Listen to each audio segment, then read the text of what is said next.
Buenas noches. Andrés, seguimos. Nos queda un invitado más por el día de hoy. Te doy la palabra, considerando que tengo algunos problemitas de conexión. Sí, Vamos a no te empezar. preocupes. Esta es la magia del en vivo para toda la gente que nos está viendo en Diario Financiero, que no somos muy asiduos a este tipo de contenido, pero veíamos que esta era una oportunidad, digamos, para conversar temas, así que vamos a invitar a Fernando Suárez de Fintual, ¿cierto? Senior Portfolio Manager de Fintual, y que también vamos a seguir analizando todo esto. Te toca un poco hacer como el cierre, Fernando, digamos, de todo lo que hemos dicho, digamos. ¿Cómo estás viendo tú un poco la situación después de este triunfo bastante contundente de la opción rechazo? Sí, gracias. Bueno, lo primero es que el mercado, de alguna otra manera, el mercado de capitales chileno venía posicionado con cierto sesgo a que iba a ganar el rechazo.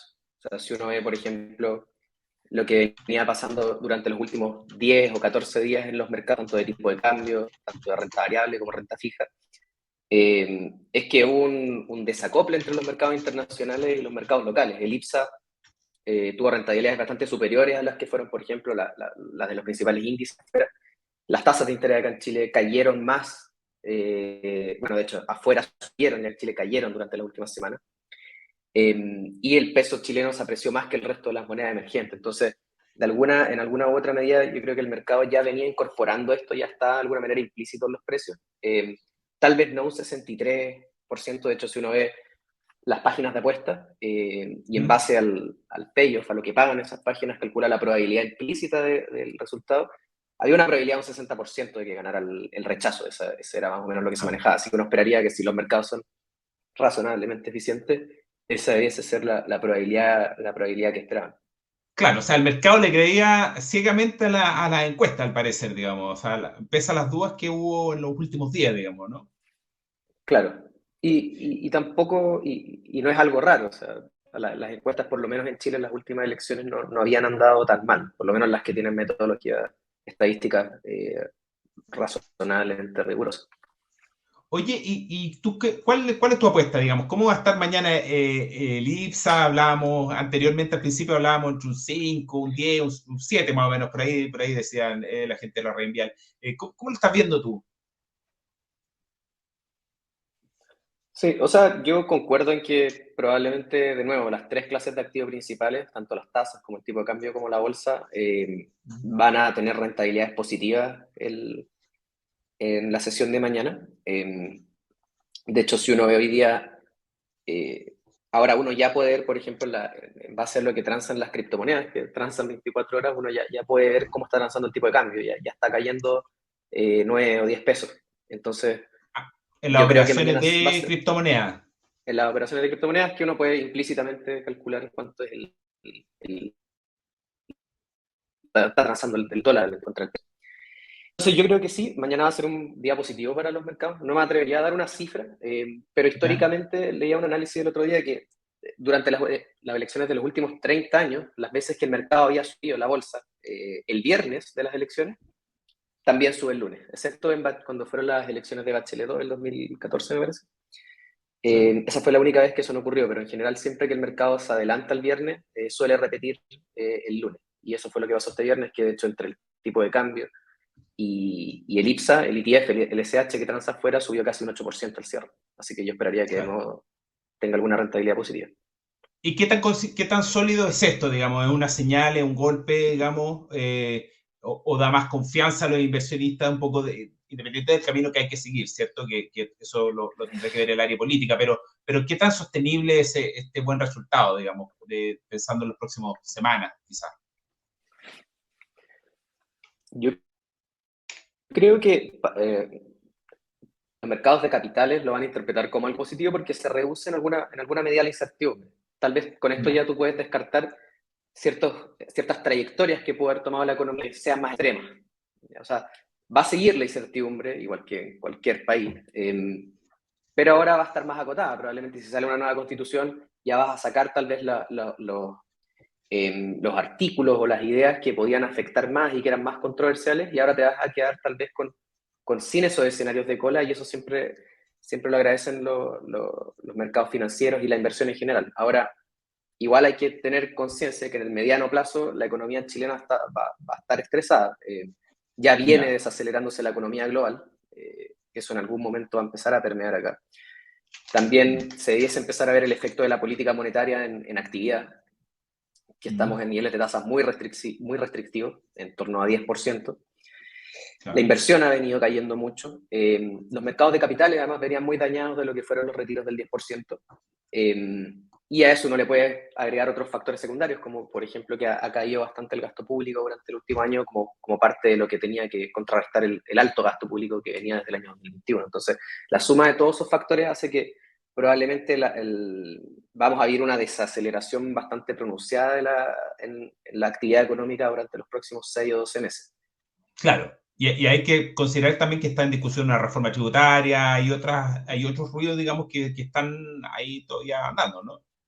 Exacto, sí. Oye, y a nivel de sectores o de empresas, ¿tú tienes ahí alguna visión un poquito de quiénes se podrían ver más beneficiados? No sé, quizás las sanitarias, porque obviamente el tema de derechos de agua era muy, muy duro, digamos, en la propuesta de nueva constitución, digamos.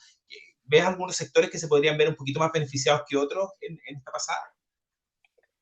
Sí, yo creo que como este es un evento sistemático, o sea, que afecta a todo el sistema financiero, a toda la economía, probablemente la subida va a ser generalizada, o sea, van a subir la mayoría de las acciones, van a estar en verde.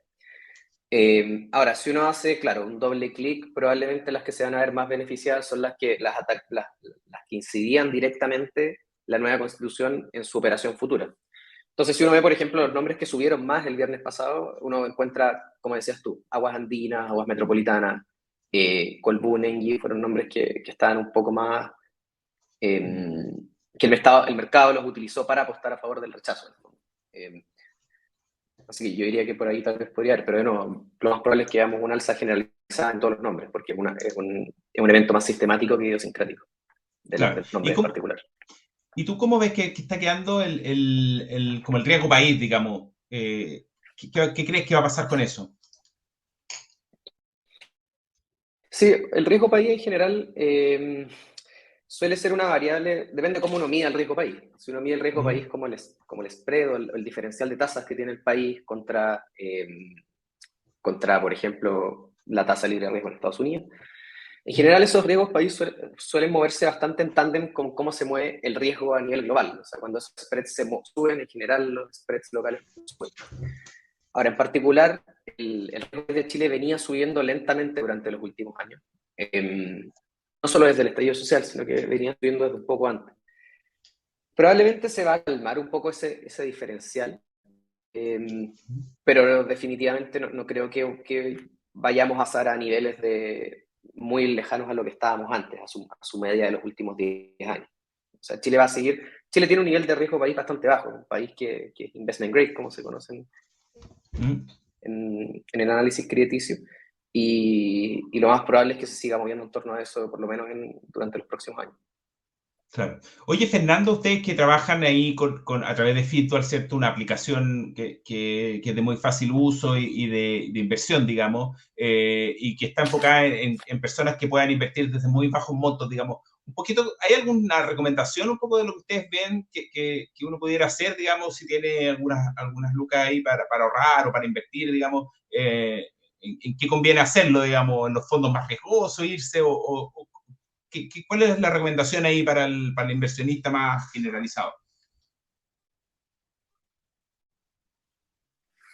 Sí, nosotros somos bastante zen en ese sentido.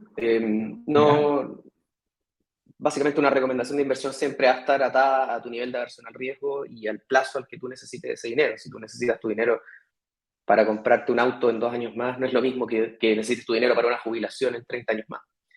En ese sentido, yo creo que hoy día no hay nada lo suficientemente, no hay nada que justifique a alguien dejar de invertir, por ejemplo, en renta variable, en una cartera de acciones globales diversificada en el largo plazo.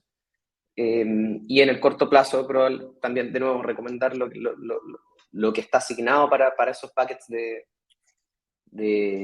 temporales, o sea, renta fija para periodos más cortos, depósitos a plazo o fondos de muy bajo riesgo para periodos de menos de 12 meses. Pero de nuevo, en general la recomendación siempre es invertir en algo diversificado de acuerdo a tu nivel de riesgo. Perfecto, perfecto. Oye, Fernando, te quiero agradecer por la conversación, por darte el tiempo, digamos, este domingo, estar con nosotros, en algo extraordinario, obviamente, así que muchas gracias. Gracias a ti.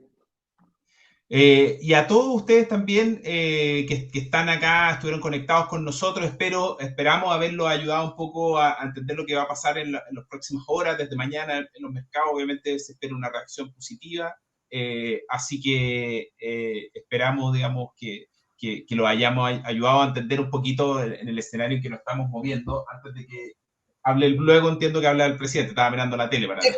Entiendo que estaba justamente hablando ahora, Andrés, así que vamos a escuchar a ver qué tiene que decir. Entiendo que estaba incluso haciendo llamado al gabinete, son las primeras señales que está enviando el presidente Gabriel Boric luego de este resultado electoral de plebiscito de este domingo. Agradeciendo, por supuesto, a todos por haber estado con nosotros y a seguimiento en nuestras redes sociales, más noticias.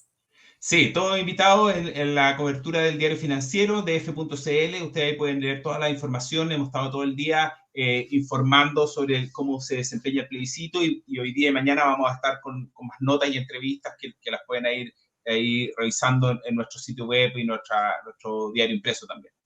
Muchas gracias. Y también desde FSU, Andrés, no se te olvide, vamos a estar haciendo análisis internacional, con la mirada también desde afuera, que hoy tuvimos un poquitito con Oxford Economics, también el día de mañana vamos a tener para ustedes, así que nos estaremos viendo en una próxima oportunidad. Un gusto tenerte y haber estado contigo, Andrés.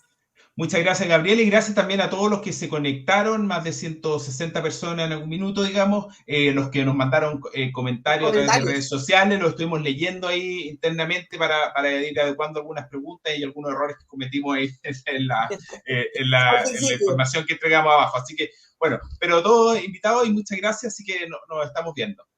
Claro que sí. Chao.